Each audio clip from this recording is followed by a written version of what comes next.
अस्सलाम वालेकुम और खुश आमदीद। आज के इस वजाहती सेशन में हम अल-अव्वल एजुकेशन सिस्टम स्कूल्स की तरफ से early childhood care and education यानी ईसीसी क्लासरूम्स के लिए एक ज़बरदस्त और अमली वर्कशॉप गाइड लेकर आए हैं। देखें, हमारा मकसद बहुत सीधा सा है, हमारी तदरीसी टीम को ऐसे प्रैक्टिकल टूल्स देना जिनसे क्लासरूम का माहौल बिल्कुल बदल जाए, क्योंकि उस्ताद का काम सिर्फ किताबें पढ़ाना तो नहीं होता ना, असल काम तो नन्हे जहनों को परवान चढ़ाना है। तो चलें मिलकर देखते हैं कि ये सब बासानी कैसे किया जा सकता है। इस सेशन को हमने प्रैक्टिस के सुतून यानी पिलर्स ऑफ प्रैक्टिस में तकसीम किया है। ये 5 सुतून कौन से हैं?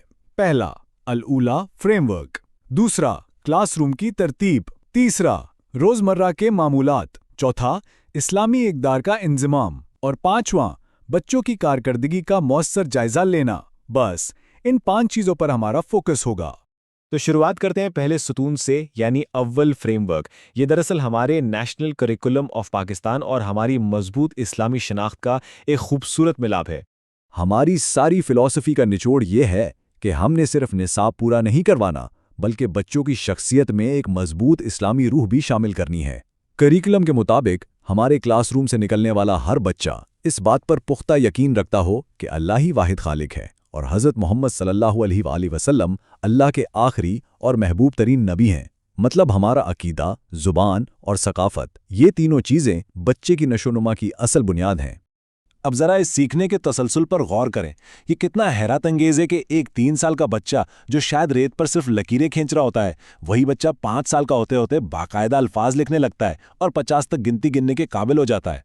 बच्चों का दिमाग किसी स्पंज की तरह होता है जो हर चीज़ बड़ी तेज़ी से जज्ब कर रहा होता है, और हमें बहैसियत असातिज़ा बस इस मुसलसल सीखने के सफ़र को उनके लिए आसान और दिलचस्प बनाना है। यहाँ से हम आते हैं अपने दूसरे सुतून की तरफ यानी क्लासरूम की तरतीब, क्योंकि जब निसाब समझ आ जाए तो अगला कदम वो जगह तैयार करना है जहाँ बच्चों ने अमली तौर पर सीखना है।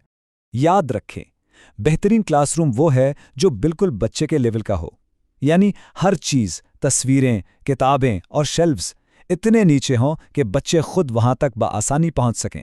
इससे उनमें खुद एतमादी आती है। क्लासरूम में अल्फाज और तस्वीरों का इस्तेमाल ज़्यादा हो, जगह महफूज हो और सबसे बढ़कर ये कि इसमें एक ऐसी गर्मजोशी और इस्लामी झलक हो कि बच्चा वहां खुद को बिल्कुल महफूज और खुश महसूस करे। इसके लिए हम क्लासरूम में मुख्तलिफ कॉर्नर्स यानी गोशे बनाते हैं। नए एसातिज़ा के लिए ये समझना बहुत ज़रूरी है कि हमें तजस्सुस और रूहानियत के दरमियान एक ज़बरदस्त बैलेंस रखना है। एक तरफ आपका साइंस और हेरिटेज कॉर्नर होगा जहां खिड़की के पास पौधे हों, मौसम का चार्ट हो और पाकिस्तान का नक्शा हो, और दूसरी तरफ बिल्कुल एक पुरसकून सा इस्लामिक वैल्यूज़ कॉर्नर हो जहां दुआओं के पोस्टर्स लगे हों, पहला कलमा हो और एक छोटी सी जाय नमाज रखी हो। ये तवाज़ुन दुनियावी और रूहानी तालीम को बेहतरीन अंदाज में आपस में जोड़ता है। अच्छा, अब चलते हैं तीसरे सुतून पर, जो है रोज़मर्रा के मामूलात या डेली रूटीन का डिज़ाइन। क्लासरूम तो सेट हो गया, लेकिन छोटे बच्चों के लिए एक पक्का रूटीन होना बहुत ज़रूरी है। इससे उन्हें एक तरह का तहफ़्फ़ुज़ महसूस होता है। उन्हें पता होता है कि अब आगे क्या होने वाला है। सुबह के इस शेड्यूल को ही देख लें। 7:50 पर बच्चे आते हैं और क्लास में सेटल होते हैं। 8 बजे हम मॉर्निंग सर्कल टाइम करते हैं जिसमें थोड़ी गपशप होती है। फिर 8:20 पर दिन का बाकायदा और रूहानी आगाज़ होता है, यानी दुआ और इस्लामी अक़दार का वक्त। उसके बाद हम कहानी और पढ़ाई की दूसरी एक्टिविटीज़ की तरफ जाते हैं। ये एक ऐसा फ्लो है जो बच्चों के पूरे दिन को एक ज़बरदस्त तरतीब दे देता है। अब बारी है चौथे सुतून की, और सच कहूं तो ये इस वर्कशॉप का सबसे अहम और दिल के करीब हिस्सा है, यानी इस्लामी इक़दार को रोज़मर्रा की ज़िंदगी का हिस्सा बनाना, ईमान को अमली शक्ल देना। लेकिन यहाँ अक्सर जहन में ये सवाल आता है कि भाई इन रूहानी बातों को हम छोटे बच्चों के रोज़मर्रा खेल और एक्टिविटीज़ के साथ मिलाएंगे कैसे? मतलब इस्लामी अक़दार और नेशनल करिकुलम इकट्ठे बगैर किसी रुकावट के कैसे चलेंगे? तो इसका जवाब बहुत ही प्रैक्टिकल है।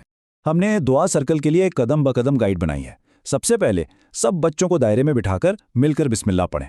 दूसरा, रोज़मर्रा की कोई दुआ पढ़ें, जैसे खाना खाने की दुआ। तीसरा और बहुत ही ज़रूरी कदम, इस दुआ का मतलब बिल्कुल सादा और आसान उर्दू में समझाएं। फिर पहला कलमा पढ़ें और आखिर में सिर्फ 3 मिनट की कोई प्यारी सी कहानी सुनाएं जो ईमानदारी या शफ़क़त के बारे में हो। बस ये 5 मिनट बच्चों के दिलों में वो मजबूत बुनियाद रख देंगे जो सारी ज़िंदगी काम आएगी। और इस चीज़ को पूरे तालीमी साल तक लेकर चलने के लिए इस माहाना प्लानर को देखें। ये प्लानर हमारी क्लासरूम एक्टिविटीज़ को इस्लामिक कैलेंडर के साथ जोड़ देता है। مثال کے طور پر ربیع الاول کے مہینے میں ہم نبی کریم صلی اللہ علیہ وآلہ وسلم سے محبت کے موضوع پر رحم اور شفقت کی سرگرمیاں کرواتے ہیں، جیسے کہ سیرت پر رول پلے۔ رمضان میں صبر اور شکر سکھانے کے لیے لالٹین بنانے کا کرافٹ ہو گیا، اور عید کے موقع پر سخاوت سکھانے کے لیے عید کارڈز بنوانا۔ ہے نا کتنا زبردست طریقہ؟ آخر میں ہمارا 5واں سٹون بچوں کی کارکردگی کا مؤثر جائزہ لینا اور ان کی ترقی کا مشاہدہ کرنا۔ ظاہر ہے جو کچھ ہم سکھا رہے ہیں اس کا ریکارڈ رکھنا بھی تو لازمی ہے نا، تاکہ پتہ چلے کہ بچے کس رفتار سے سیکھ رہے ہیں۔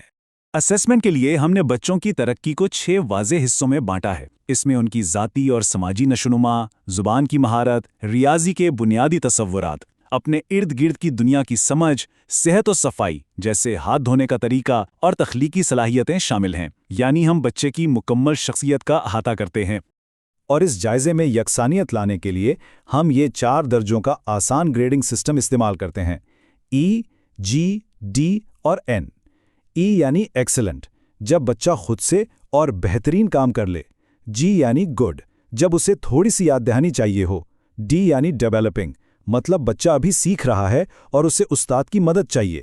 اور این یعنی نیڈ سپورٹ، جب بچے کو ہماری خاص توجہ درکار ہو۔ اس سے ہر بچے کی بالکل واضح تصویر سامنے آ جاتی ہے۔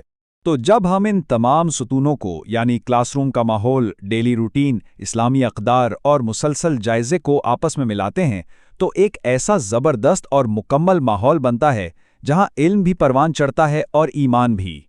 اور یہی تو الاول کا نصب العین ہے، ذہنوں کو بااختیار بنانا اور ایمان کی پرورش کرنا۔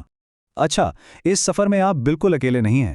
اسکرین پر نظر آنے والے اس QR کوڈ کو سکین کریں اور ہمارے ٹیچر سپورٹ نیٹ ورک کا حصہ بن جائیں۔ یہاں سے آپ کو ڈیجیٹل ہینڈ بکس اور تمام پرنٹ ہونے والا مواد بڑی آسانی سے مل جائے گا۔ ساتھ ہی ساتھ سوشل میڈیا پلیٹ فارمز پر اول ایجوکیشن سسٹم کے ساتھ بھی جڑے رہیں۔ اس طرح ہم سب ایک کمیونٹی کے طور پر مل کر ECE نصاب کو اور اپنے تدریسی طریقوں کو بہتر سے بہتر بنا سکتے ہیں۔ تو سیشن کے اختتام پر ایک غور طلب بات چھوڑ کر جا رہے ہیں۔ بحیثیت اساتذہ، آج ہم اپنے طلباء کے علم اور ایمان کی طرف اٹھنے والے پہلے قدم کو کس طرح متاثر کریں گے؟ یاد رکھیے گا، ہر نیا دن ایک بہترین موقع ہوتا ہے کسی ننھے ذہن میں تجسس جگانے کا اور آنے والی نسل کی روحانی بنیادوں کو مضبوط کرنے کا۔ تدریس کے شاندار سفر کے لیے ہماری طرف سے بہت بہت نیک تمنائیں۔